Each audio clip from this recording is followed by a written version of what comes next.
shared days after Helene wreaked havoc in North Carolina.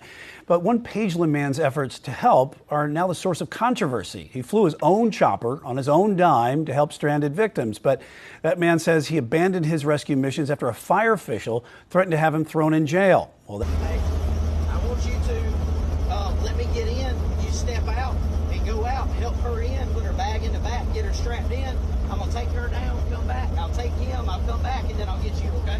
I originally left my son, co-pilot, on the side of the mountain. It was kind of unstable, so I didn't want to put more weight in the helicopter to lift back off. So I left my son with the other victim, and I was just going to take one person down at the time. And you could hear me in the video talking through with the victims and with my son what we're going to do. 3 minutes away, Sidham spotted a group of rescuers just down the river. He landed and found someone in charge. Told him my background experience, law enforcement, firefighting, pilot. He immediately started helping with coordination. He gave me radio frequencies to coordinate with them on, set up a landing area for me to come back with the other victim.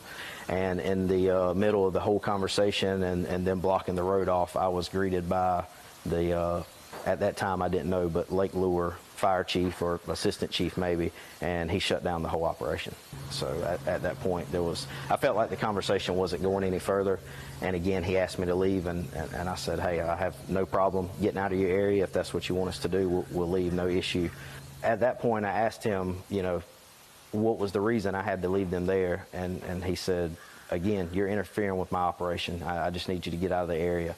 I said, sir, I don't know where you were trained at, but I know how my training is, and I'm not going to leave personnel behind. I'm going back to get my co-pilot. He said, if you turn around and go back up the mountain, you're going to be arrested. I said, well, sir, I'm going back to get my co-pilot. I don't know what to tell you.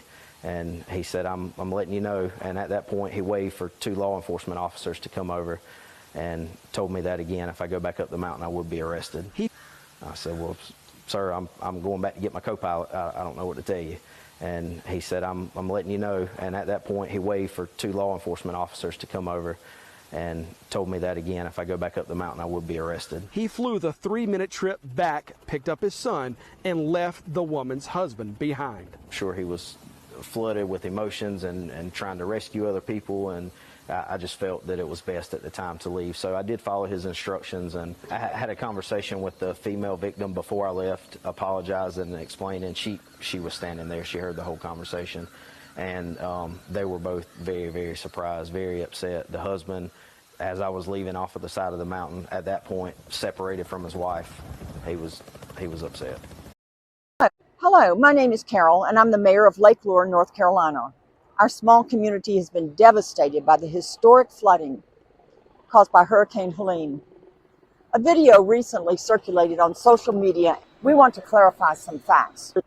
Apparently, a law enforcement officer from another jurisdiction said something to him about an arrest.